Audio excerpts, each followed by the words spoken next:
Our speaker today is Professor Paul Gregory, who's a research fellow at the Hoover Institution at Stanford University and the holder of an endowed professorship in the Department of Economics at the University of Houston.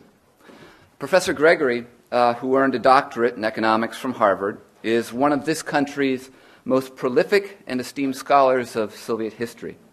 He's authored 12 books, including most recently Lenin's Brain and Other Tales from the Secret Soviet Archives, which I have a copy hot off the presses. It was just released by Hoover Institution Press. And if you're a subscriber to Newsweek, you may have seen a very favorable review that appeared in the magazine last month.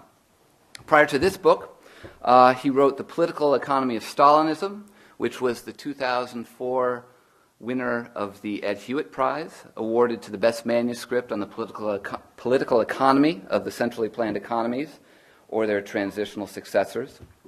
And as a leader of the Hoover Institution's Soviet Archives research project, Professor Gregory has had unique access to Soviet state and Communist Party archives.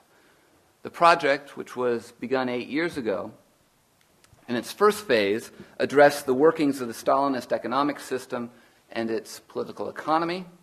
The second phase concentrated on the defense economy and the system of forced labor in the Gulag camps. And in its most recent phase, it involved the publication with commentary of newly discovered stenograms, verbatim records from Communist Party Politburo meetings in the 1920s and 1930s. It's wonderful to welcome Professor Gregory here to Middlebury today for a talk based on that archival research and entitled, as you can see, Dictatorship and Repression.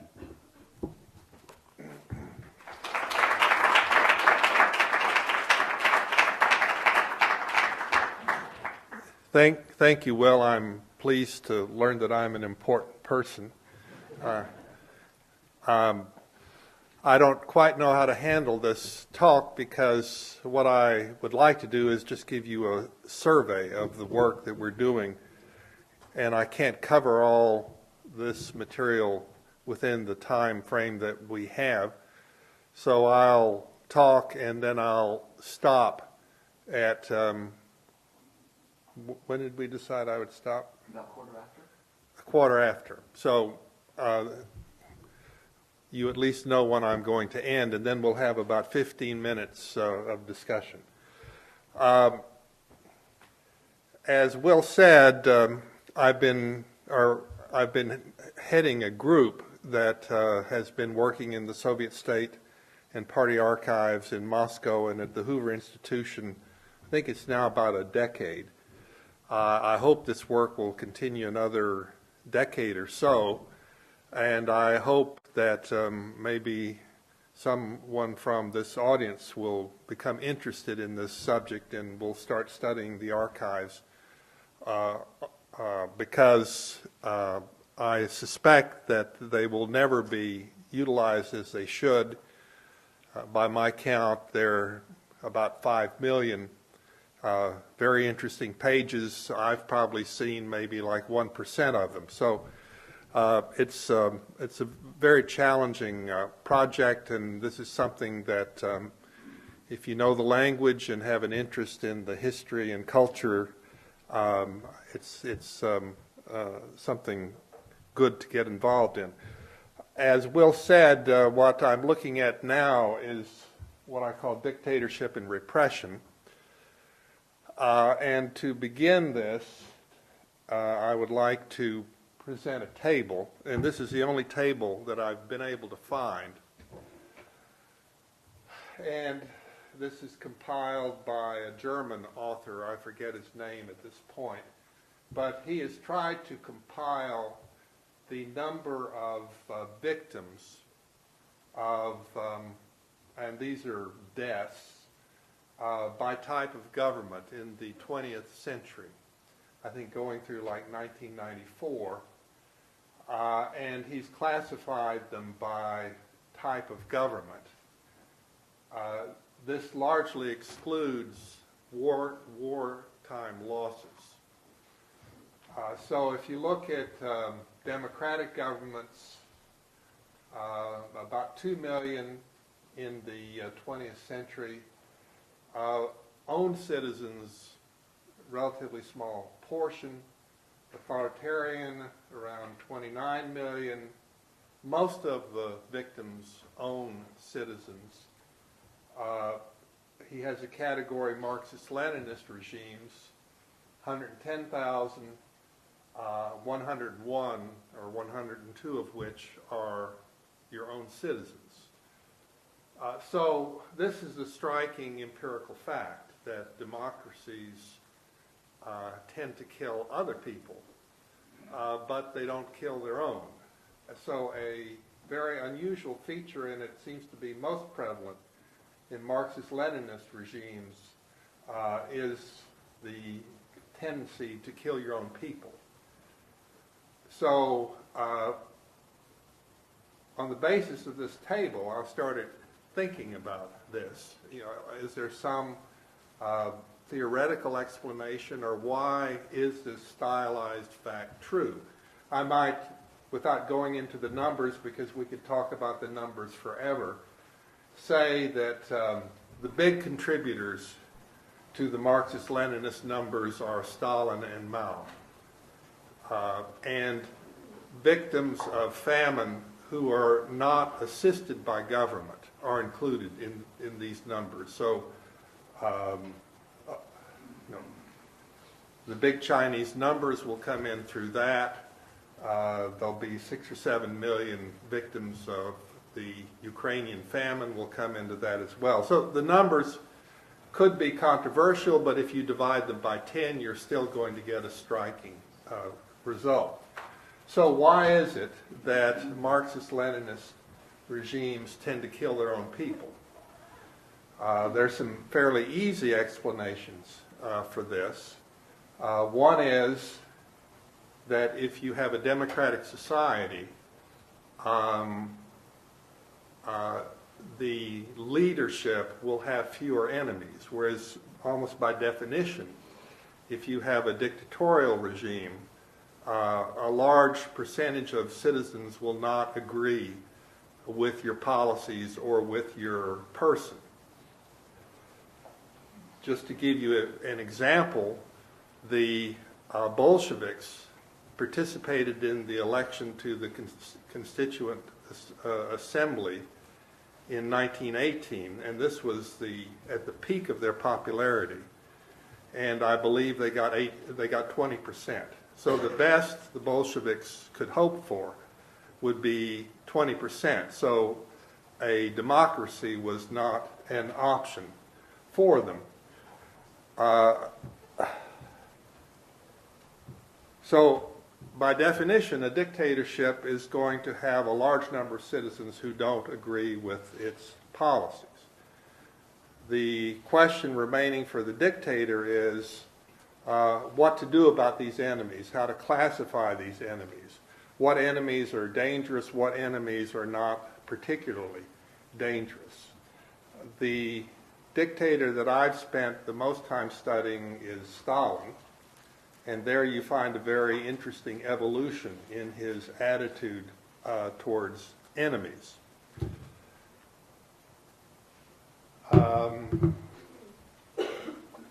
I assume there are not too many economists in here, so I'm not going to go into the economic theories of dictatorship, but they do have a common theme, and that theme is that the dictator must accumulate sufficient power to remain in office and to prevent assassinations or other attempts to remove him. And the common theme is that the dictator has two tools to work with. And these tools are loyalty, trying to create enough loyalty in the population or in elite groups to remain in office. The other tool is repression. The economic theories of dictatorship use these two instruments, and you can actually come to some fairly interesting economic conclusions by working with these theories. Implicit in this is the fact that the dictator sort of has in mind what Acemoglu and Robinson would call a revolution constraint. That is, if the support of the population goes below a certain level, if the number of enemies rises above a certain level, he and his regime are in danger. So you can kind of picture this as a dictator assessing the number of enemies and their potency, assessing how much loyalty he has, and then engaging in purges or mass operations when he feels he is very close to this revolution constraint. So, sort of conceptually, that is what I have in mind when I'm working with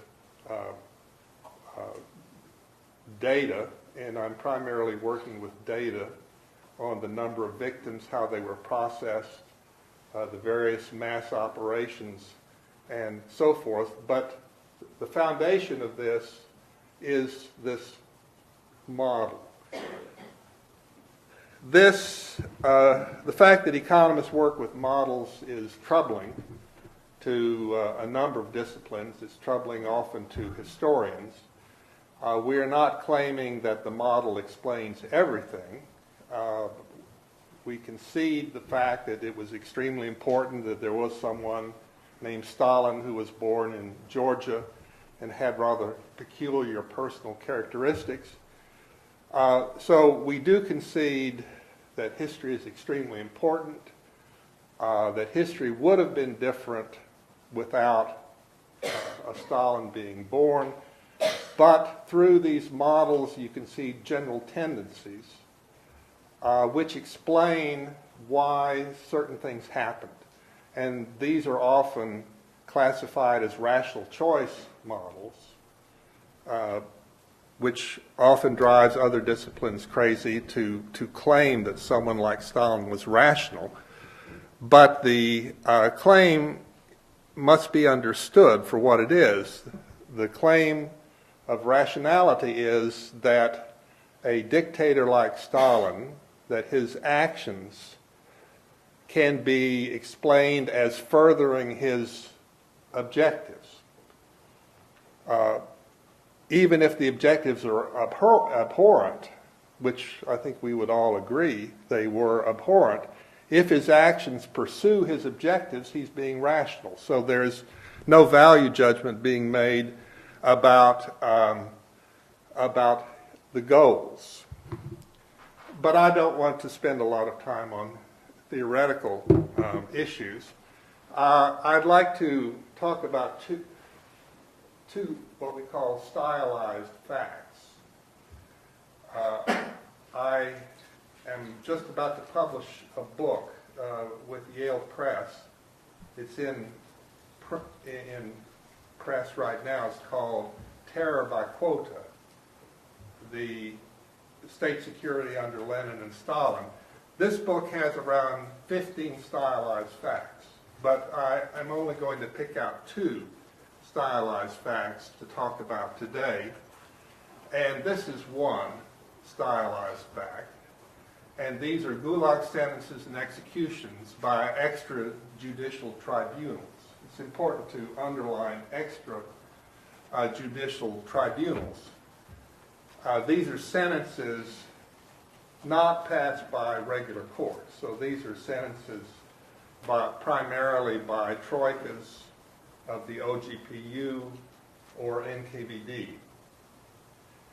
So if you fall into this category, this has an intimation that you have gotten on the wrong side of the dictator for political reasons, although a number of these would be classified as common criminals.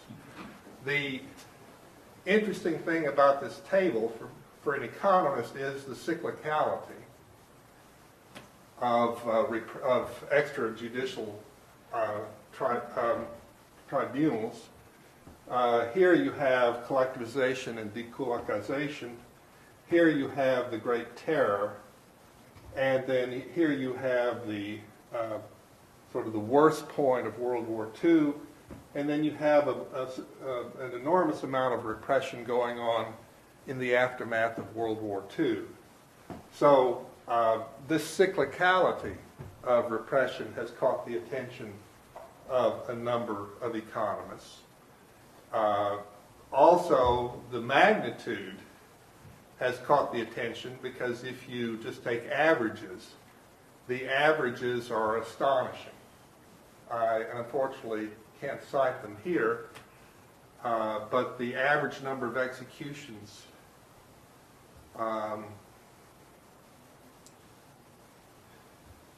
I can't remember the number, but it's a very, very large number.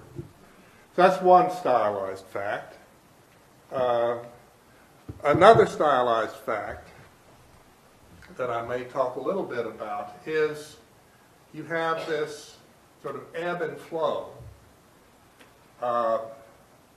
between what Stalin called socialist legality, that is, enemies being punished by regular courts or being sentenced by regular courts in the process of socialist legality, where socialist legality gave defendants some minimal rights. The most important right a defendant had during periods of socialist legality was to be tried before a court, and the arrest warrant had to be approved by the prosecutor's office. So those were the two guarantees of socialist legality. So what you find, so 1933 is, for example, a year after the practical end of dekulakization. So here, and these numbers were very hard to find right here. These numbers are easier to find. But during fairly normal periods, and 1933 would be regarded as a normal year, you find the dictator allowing socialist legality to take its course. But when you get into mass operations, such as 37-38, the Great Terror, then the dictator switches over to what were called extraordinary measures or extraordinary decrees, where the extraordinary decree, the most famous of which is operational decree 00447, signed by Yezhov July 30th, 1937, which initiated the Great Terror. So that operational decree set aside all protections of socialist legality and put in place extraordinary measures. The most important extraordinary measure was the substitution of the Troika, which was a cosmetic tribunal that could process huge numbers of sentences per day. So the substitution of the Troika for the court. So this is a second regularity that I'd like to bring to your attention. There are quite a few more, but I don't want to go into them.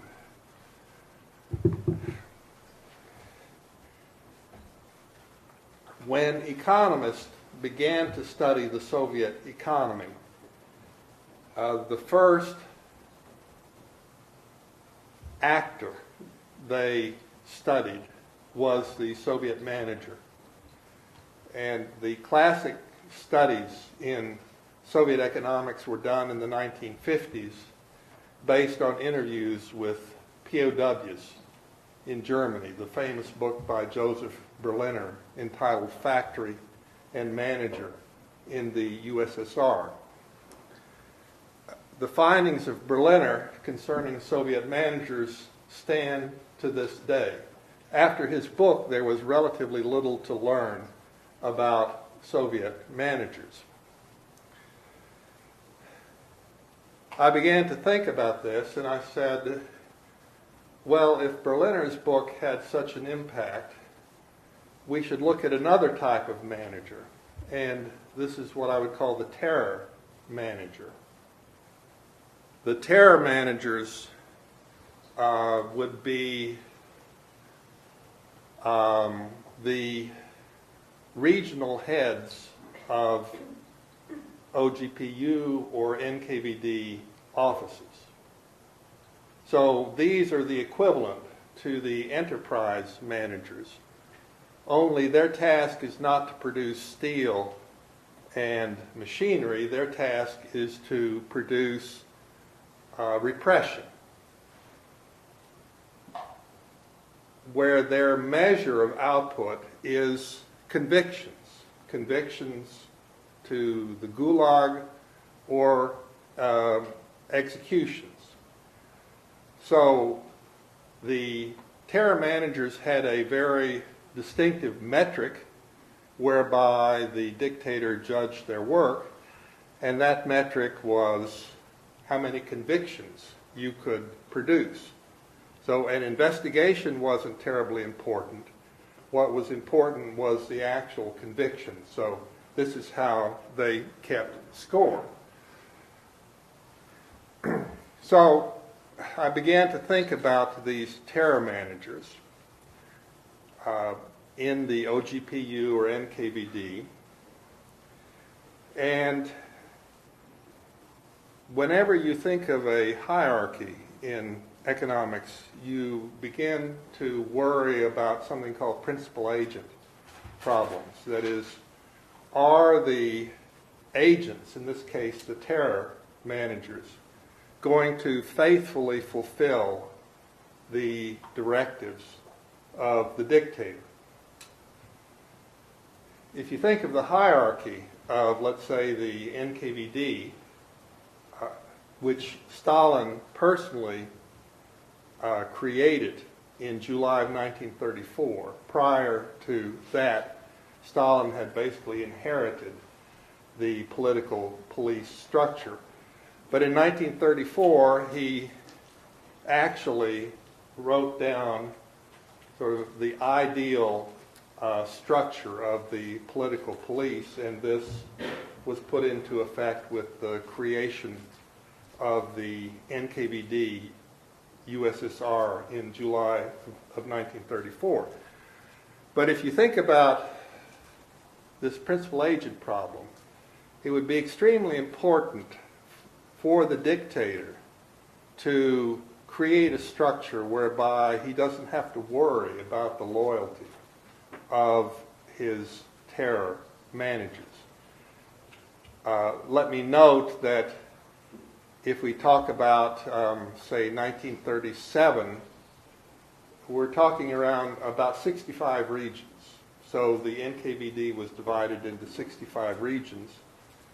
And it's interesting to note that Stalin created so many regions.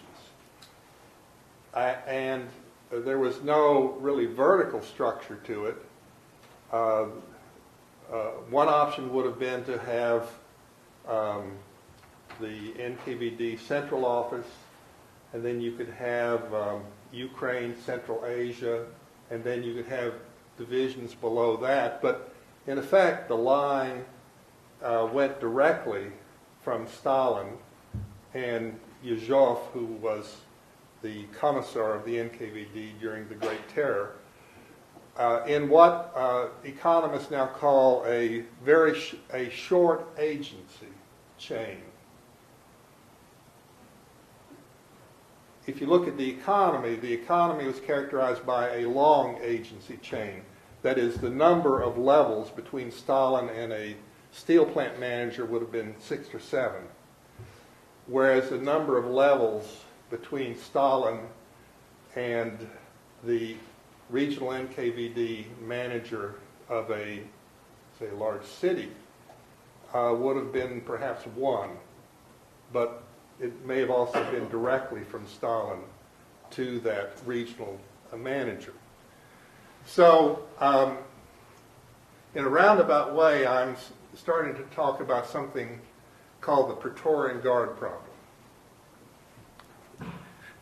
And the Praetorian Guard problem is that if you are a Stalin, you need a very strong political police to deal with your enemies. You need them to be sufficiently strong that they can actually carry out mass operations, execute very large numbers of people, imprison large numbers of people without raising too many questions. But in creating this large organization, this large and powerful organization, you've created the only organization that is a threat to you.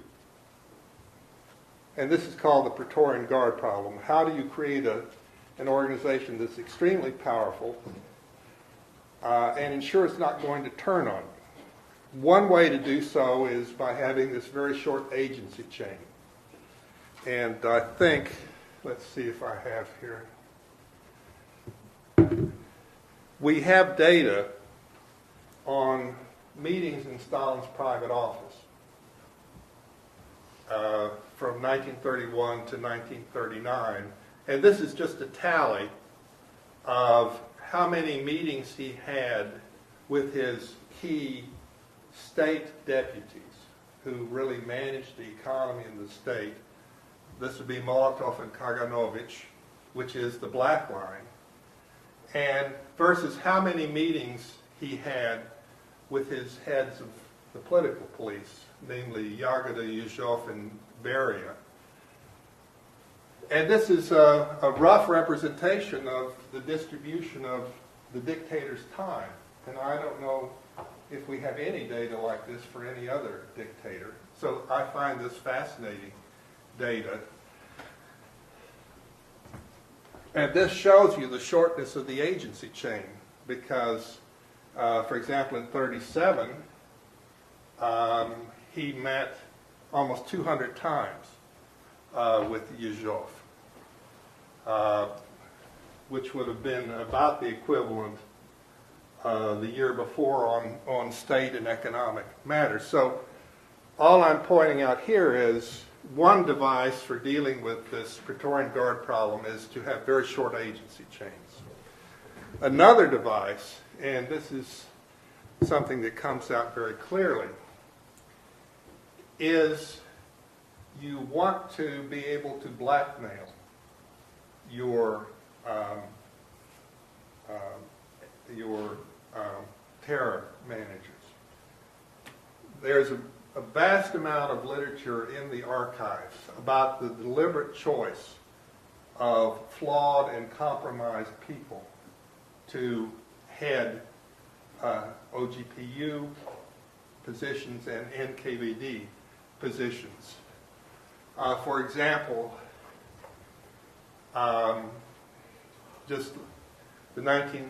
we have this data for 1934, 37, and 40.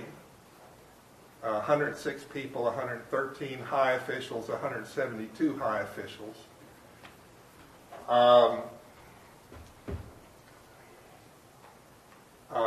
31.3% of the top leaders of the NKVD were entirely compromised by membership in parties that were now banned.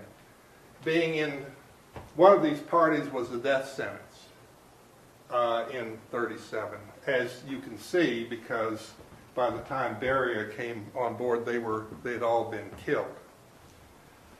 And I have hundreds of incidents where people are deliberately chosen to have high positions in the NKVD or OGPU because they have these flaws in their characters. There's one very interesting account of someone called in for an interview, and they showed him the goods they had on him, and he then left the room, and he said, well, I have no choice but to commit suicide. And they called him back in, and they said, we're happy we're awarding you this high position in one of our regional offices. So This is another way to deal with the Praetorian Guard problem. You pick people you can easily compromise. I talked to some German authorities, and apparently the Stasi picked operatives in exactly the same way. I think I had more. And another way to deal with the Praetorian Guard problem is to pick foreigners. And I think throughout history, foreigners have been used as guards of emperors, because Stalin at least figured he would be more likely replaced by a Russian than he would be by a Jew, a German, a Latvian, or a Pole. So these percentages, those are percentages, are again very striking, because the top leadership of the NKVD, and these numbers have been circulating for a while, they're not my numbers, but this was an organization that was more than a third, that was about a third Jewish. Poles later had little chance, Latvians later had little chance. So there seemed to be, although some of this was simply history, but there seemed again to be a move to pick people who had these so-called black points in their background.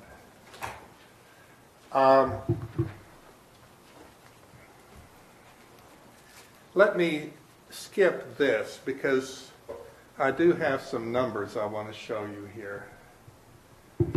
And I think I can cover it in 10 minutes. This has to do with the concept of enemy. Stalin's notion of enemy evolved over time. At first, it would be people probably you and I would agree were his enemies. Then it became anyone who openly did not support the party line. And then it became anyone who may have had a thought in opposition to the party line. So by 36 and 37, just the possibility that you might be thinking the wrong thoughts became a crime. I would also like to note that if you read the Russian criminal codes, in particular the famous Article 58 on counter-revolution, there is an important clause in Article 58 which goes a long way towards explaining those large numbers.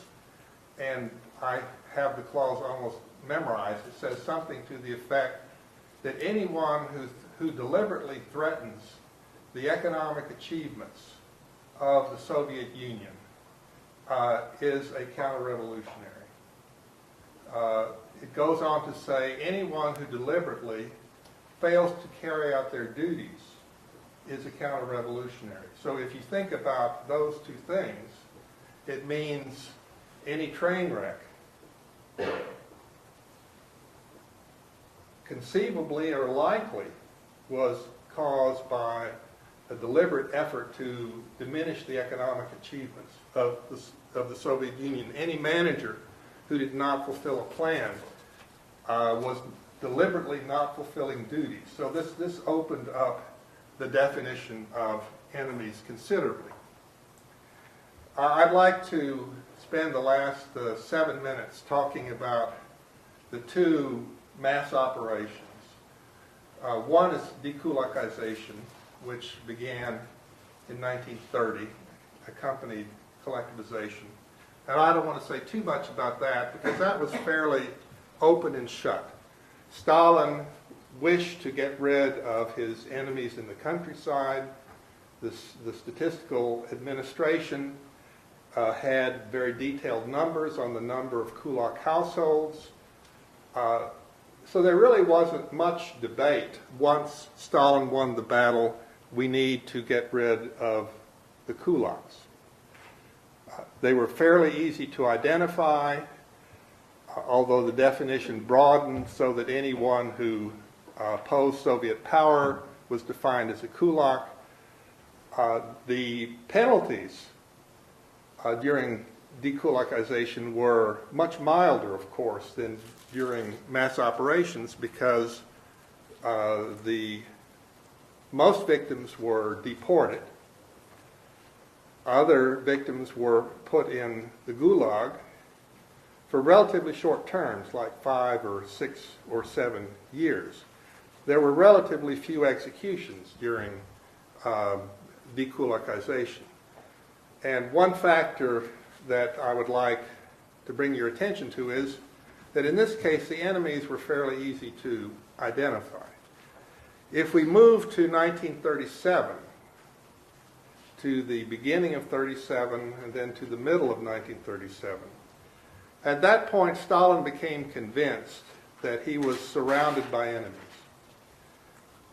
He probably regretted that he had not killed enough people during dekulakization because they were returning from exile and they had completed their terms. So as far as he was concerned, he had simply created more enemies, and they were amassing in the countryside, throughout the country. He was receiving alarming reports from his terror managers in the provinces. So he decided to get rid of his enemies, and the term used was once and for all time. And that was a term Stalin used and the term Yezhov used. So let's just get rid of them once and for all time. So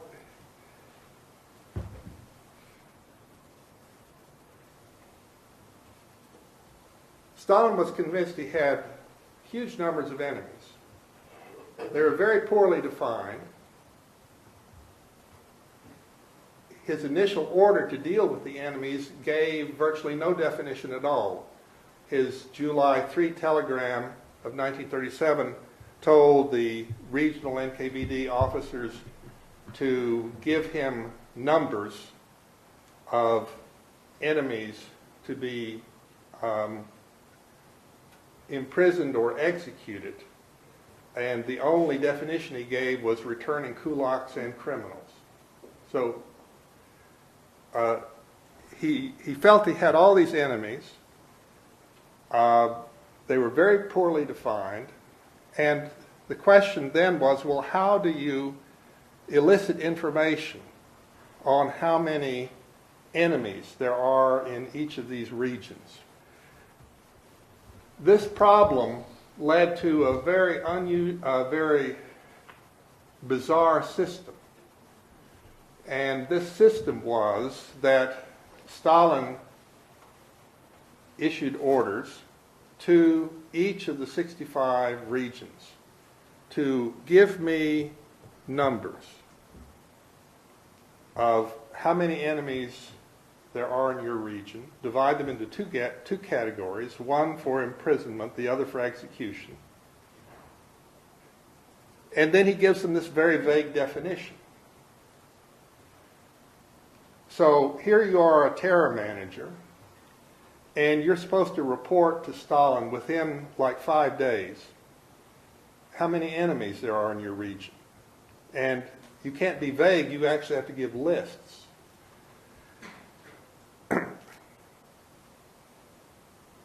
If you were one of these terror managers, this is the first time this had ever happened, and you had to devise a strategy.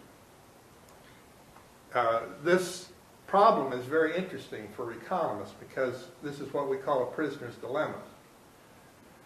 And you have a number of choices. Well, you can report a small number. But what if the other 64 report large numbers? If they report large numbers and if you report a small number, this means you yourself are an enemy. Because at about this time, Stalin started killing the party elite and also the NKVD elite. So everyone was in this prisoner's dilemma, what to do. And if you're in a prisoner's dilemma, the conclusion is that everyone will try to minimize their risks. And the way to minimize your risks is to take the strategy where both report, where everybody gives large numbers. And in fact, everyone did give large numbers, and there was this socialist competition because in the operational order that came down, it was noted that, by the way, if you want to give us later a higher number, please do so. We'll give it consideration.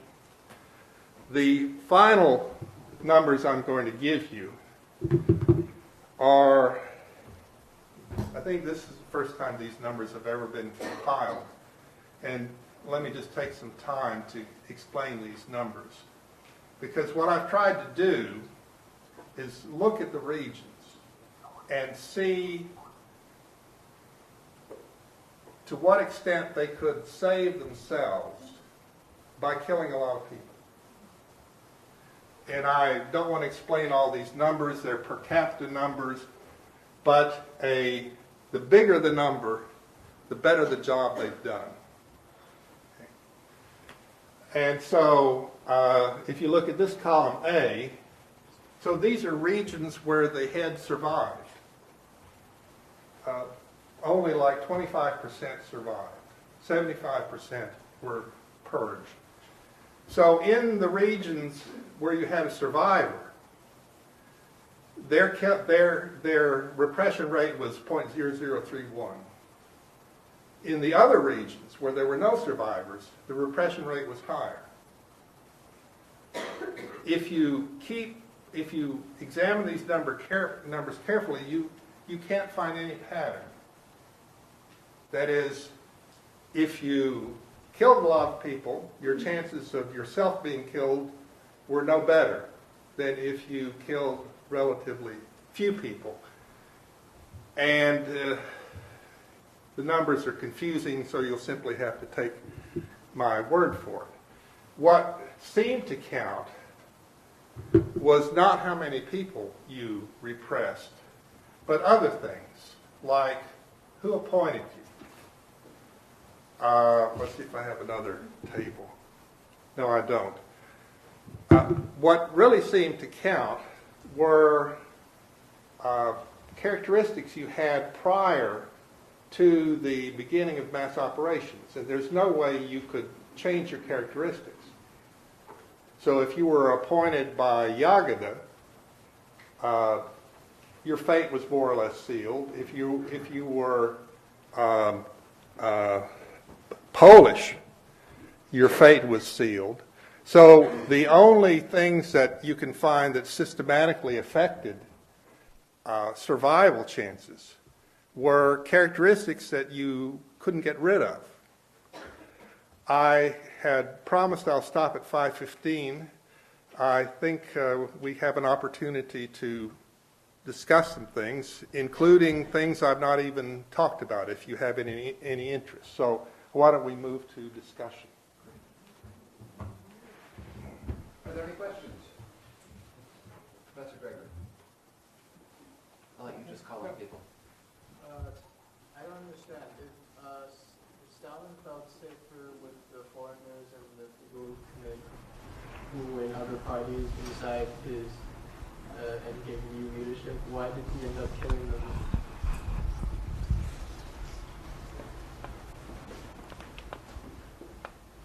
That's a difficult question to answer. He killed two elites during this period. He killed the party elite, and he killed the NKVD elite. The party elite he destroyed entirely. So there were only two survivors among the party secretaries. His thought there was that these people weren't quite as good as they used to be. They weren't working as hard as they used to be. Mao had similar thoughts. And I'll get rid of them, and they'll be easy to replace. And in one of the Politburo stenograms that we have Stalin reminiscing about that. And he said, I probably didn't have to kill all those party secretaries, but look around me. I have new people, they seem to be doing just as well, so it's no great loss. It was, he did not kill all the NKVD people. So why didn't he kill all of them? Why did he let 75% survive? The biggest problem he had was that what gave the NKVD the authority was the sense that they were operating in the interest of the dictator. And throughout, say, the Great Terror, no one ever questioned these people. I mean, they would come in your apartment, they would arrest you, you would not be seen again. You didn't know who these people were. So no one questioned them. And no one questioned them because everyone understood this is the so-called armed warrior of the party. So at one point, Stalin actually became very worried. You know, what's going to happen if I kill off all the NKVD people? And he then had to take some measures to save them. But I don't have an answer to your question. It's a good question. Someone else? Yes? I think that you hear a lot about Stalin's killings of generals and people in the army. How does that play in? What kind of chain of command was there? He dealt with the generals somewhat differently in that they were tried in secret. He was killing them at the time of the Moscow show trials, where he was putting the high party officials on public trial, carefully scripted. It's clear that he was worried, particularly about Tukhachevsky as a possible rival. So I think in the case of the generals, he was just getting rid of rivals. It is interesting to note that he dealt with them differently. That is, the generals who were popular, he dealt with in secret, and the high political officials he put on open trial. Other questions?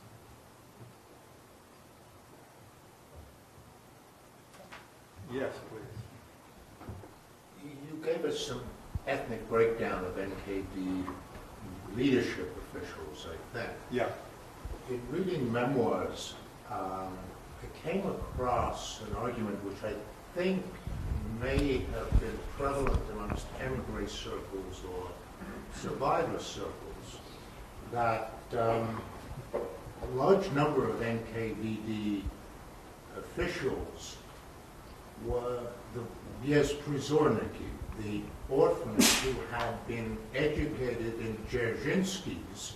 He was the head of the initial police, the Cheka, and had these camps, which he also ran, with something like 7 million orphan children from the period of World War I and the Civil War, and that they provided a large number of NKVD officials because by the time you get to the 1930s, they're going to be, late teens, early 20s. Mm-hmm.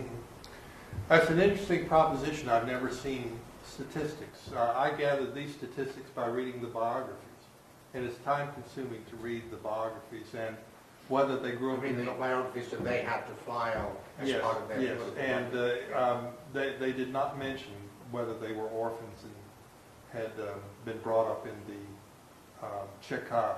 So these are not internally generated statistics either? No, I just read the biographies. Mm-hmm. Yeah. Mm-hmm. But it'd be an interesting proposition, and these people have no roots. Unfortunately, the biographies I don't think contain that information. You've not come across any hint of this. It's plausible. It's plausible. Yeah. Yes. What kind of biographies are you talking about? Where do you find them? How do you read them? And how do you read so many of them in such a short time? The biographies would be the actual biographies in their files. And so I don't have to read everything. I just go through and the biographies definitely listed party memberships. They listed ethnicity. It was hard to virtually, your passport, your workbook, and everything listed your ethnicity. So in reading through them, each case you can figure it out in 5 minutes. But it's their official biography that I'm talking about.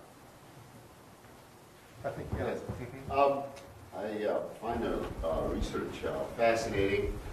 It's a very difficult subject. I'm interested in, all of it, but the big picture. In your own research, what are you concluding on the basis of the access you've had to the archives in regard to the total numbers of people repressed? I mean, at one time we had Robert Conquest writing on the Great Terror and also on the Harvest of Sorrow. And then subsequently other scholars like R. Getty had questioned this. And so my one question is, well, where do you come out on this? And then I have a second question. That has to do with the whole debate about the great leap forward in the Soviet Union, the industrialization, that whole decade. And we've had some people like James Miller who argued 15 years ago that agriculture was such a catastrophe that no savings could have been obtained for investment purposes. So what about the role of slave labor in the great leap forward in the industrialization? What sense do you have of this? I can answer both questions. Question number one is on the numbers. I think the opening of the archives will only renew the debate. What we have are what appear to be very exact numbers, and they're suspiciously exact because it'll go down to the last digit, like 21, and they couldn't have been that exact. So we have these massive tables, but these massive tables do not include a lot of victims. Because in order to get in these OGPU or NKVD statistics, you had to appear before some tribunal. And during the war, there were thousands or hundreds of thousands of summary executions without any tribunals. During dekulakization, you were put on a train, you were herded onto a train, you didn't go before any tribunal. So it's my understanding that Steve Wheatcroft, who does a lot of this empirical work, is trying to figure out who's been left off these tables. And it's going to be a very large number that have been left off.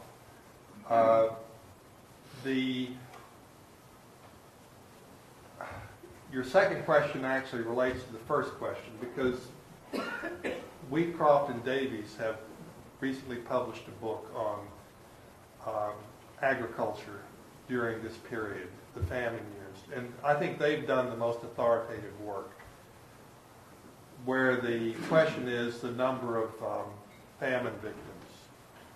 And they come up with something like 5 or 6 million. And Conquest had like 7 or 8. So Conquest wasn't that far off. On the question of the surplus, I think so far no one has gone back to re-examine that issue in light of the archives. You got a lot out of the Davies and Wheatcroft book, which is archival based. And there, the question was Conquest question of, did Stalin deliberately kill the Ukrainians? And this debate is still going on. What Davies and Wheatcroft conclude is they didn't do it deliberately, but they made so many mistakes, this was the necessary outcome. So once they understood the magnitude of their mistakes, they tried to do something, but it was already too late. And what they did actually probably increased the number of victims, because they installed a triage system, which was based on whether you could appear for work. So if you could appear for work in the fields, you were fed. If you were too weak, you weren't fed. And in that, you have to ask, was that a rational policy or not. But this is what you get out of reading Davies and Wheatcroft, which I find the most authoritative. But believe me, there'll be debates for the next 20, 30 years based on these numbers, on the number of victims. So we don't have conclusive answers. Yes? Why do you suppose that a dictator would allow archival records to exist? For the simple reason they thought that they would never be disclosed. I think there is a big difference between Hitler Germany's approach to documents and Stalin's approach to documents. The Germans were much more circumspect in affixing their names to incriminating documents. Stalin in particular was very sly in that he always had his colleagues co-sign execution orders. And so you look at the documents and you'll see, well,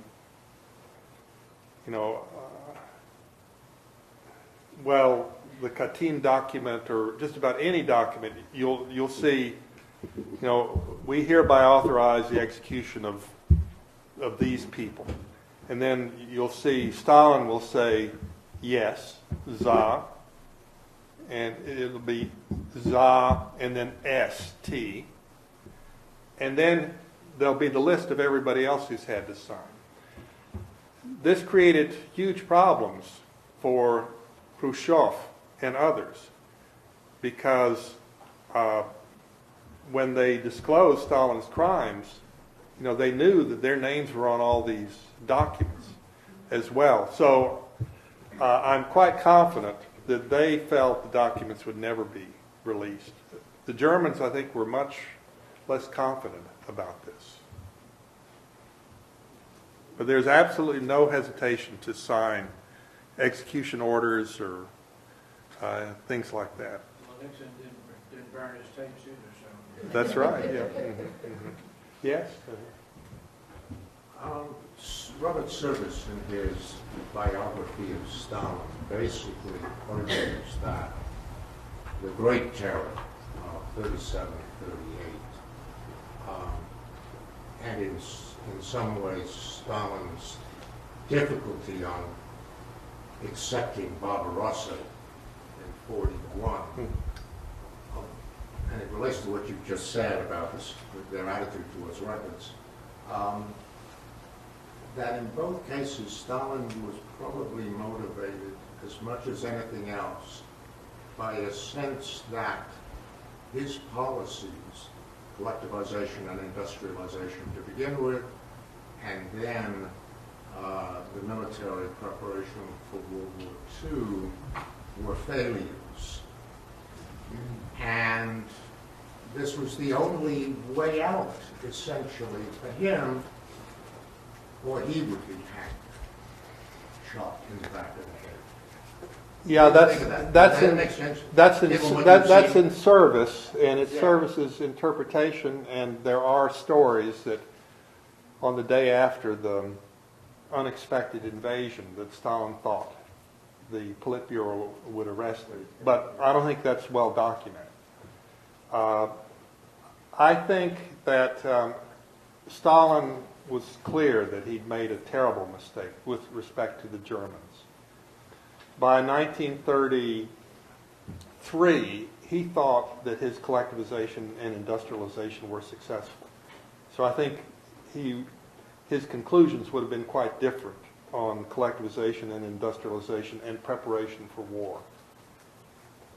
But what about 37 as a sort of a reaction to the failure of the order? Because he's got his entire leadership, including his wife, arguing that it's a failure and challenging him on it. Well, 37... And there's plenty of other opposition out there and people who didn't like the results. Yeah.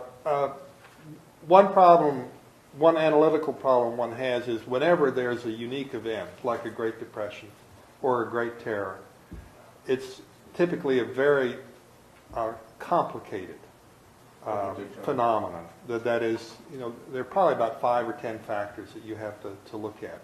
So when one looks at 1 or 2, you also have to realize you're leaving out 5 or 6. So, clearly Stalin was worried about invasion in 37, get rid of enemies. In 37, he also started moving against nationalities, particularly those on borders, and that was clear preparation for war. So, Return kulaks who already the return kulaks who already didn't like him. So I'm very hesitant to come up with very short explanations for things like Great Terror. So anyway, but that's I recall that being in service. You mentioned that you found at least one telegram, maybe you found others, in which Stalin actually reflects on a number of things, like killing these people wasn't a mistake, or killing these people was a mistake, or, that kind of thing. Is there much of that material? I found it in a Politburo meeting of 1938, about a month before he called it off.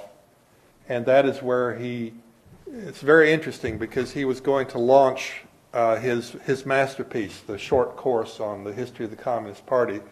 So he called a bunch of regional party officials in to instruct them on how to launch the short course. Most of the participants were new because their bosses had been killed. So they didn't know quite what to say, so they were sitting there and Stalin was instructing them. And a few of them were remarkably frank, and that's one thing that struck me. But near the end, after talking with these newcomers, as I said, he says, in thinking about it, how many true spies were there? Most of Bukharin's people were just misled. They really weren't enemies. So I think it's a mistake, and he actually uses the word mistake. But it's not really a bad mistake. I look around me and, you seem to be reasonably on the ball, and just look how easily I've replaced these people. So that's a rare moment of candor. And it's surprising that it came out at that point. So there are all kinds of things that are surprising. Yeah. How long do you think those archives will be still open for you and your colleagues? At this point, they're being sort of technically closed. So if you were to go over and want to study these issues, you would ask for 5 documents, and then they'd say, we're having repairs, and today is a sanitary day, and we really can't find them. The elevator isn't working. So that's one way of closing the archives, and that's what's going on right now. And that's the reason why getting the microfilms in Europe or getting them to Hoover or the Library of Congress is so important. There's a very brief window, I think. But once you get them, you have to have someone to study them. And I think at this point, we don't have enough people who are doing that. And how many documents did we manage to microfilm and bring in or out? No one's ever done a document count. It's probably 10 million pages, something like that. Mm-hmm. A lot of it is uninteresting. Mm-hmm. And this is from which archive? Does it include the presidential archives? The presidential are the toughest. I think that shortly we will get the digitized copy of the so-called personal fund of Stalin, Lichny fond Stalina. That'll probably be the last major archive to come out, unless there's a big change in the Medvedev administration. So that'll probably be the last major acquisition. The presidential archive is still largely closed, and the operational archives of the FSB are closed. So those are the two that we'll probably never see. How much does it cost to get Hoover Institution has probably spent like $5 million. Okay. And there are not too many institutions that have $5 million to spend. Who gets the money personally? That's a big secret that the Russians keep under their hats. Mm-hmm. I think archival directors have done fairly well. Yeah. Well, I think we'll bring Yeah, I think we've had a good discussion. Yeah. Very good discussion. Let's all give a round of applause for